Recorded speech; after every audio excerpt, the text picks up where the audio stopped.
So that's the under tray screws. They're just tap-ins with a washer to spread it. These bolts, these are not supposed to be like this. What someone's done is they've put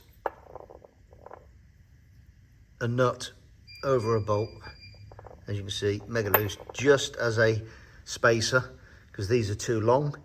So I've got two choices: cut them down so they don't foul and just do them up as normal, or put them back in as was.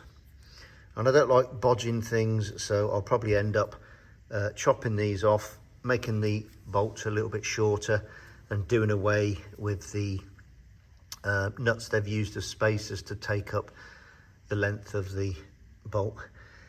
These are the prop shaft ones. On the other prop shaft, they're still connected to the differential. So I've just took the nuts off. I don't know whether you'd be able to see it, but you can see the studs there. I've also, a little bit later, now this is the rear of the transfer box. This is the transfer box here. This is where the gearing is changed into high and low ratio. So it's just a case of all the gearing inside is of another ratio.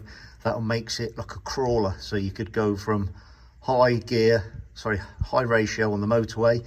If you're off-road or you're towing something really heavy and you want to go into a low ratio, you select it up above in the cabin, and all the internals are inside here.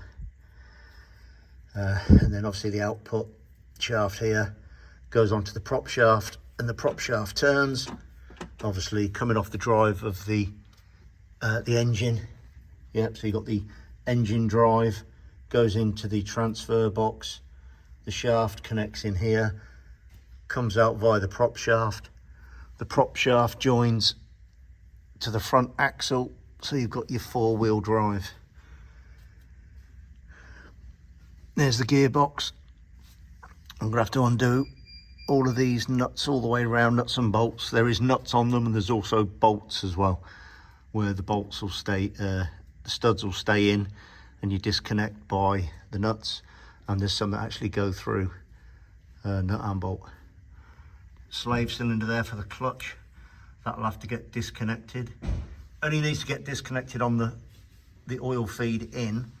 Don't have to disconnect it there, but this one looks new as anything. It's not even corroded or dirty, but I will pull it apart, strip it down, and if I deem necessary, I have got a new one to put on.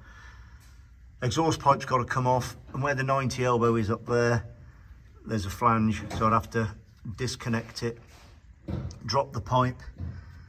It's hanging on a rubber up there. I'll have to prise that off because they're quite renowned for being tight. I've got to disconnect the gearbox on the mount there, disconnect the transfer box on the mount there, disconnect the rear prop shaft, disconnect the brake drum. I've got to strip the brake drum down. I've got to disconnect the handbrake cable. I've got to disconnect the lever up there, which is quite fiddly. Hence, I've got to get all this off to get to it. There's some, like a crank sensor. I've got to disconnect that on a plastic fitting. There's the breather pipes I've got to come off. So there is a few things I've still yet to do. So I'm prepping it all ready for when the parts arrive. And you can see there's some wires. The starter motor up there has got to be disconnected. Before you drop any of this, you've got to disconnect the negative lead on the battery. So yeah, I'll crack on. Got to disconnect here as well, get the muffler out of the way. So we'll see. Alrighty, more later.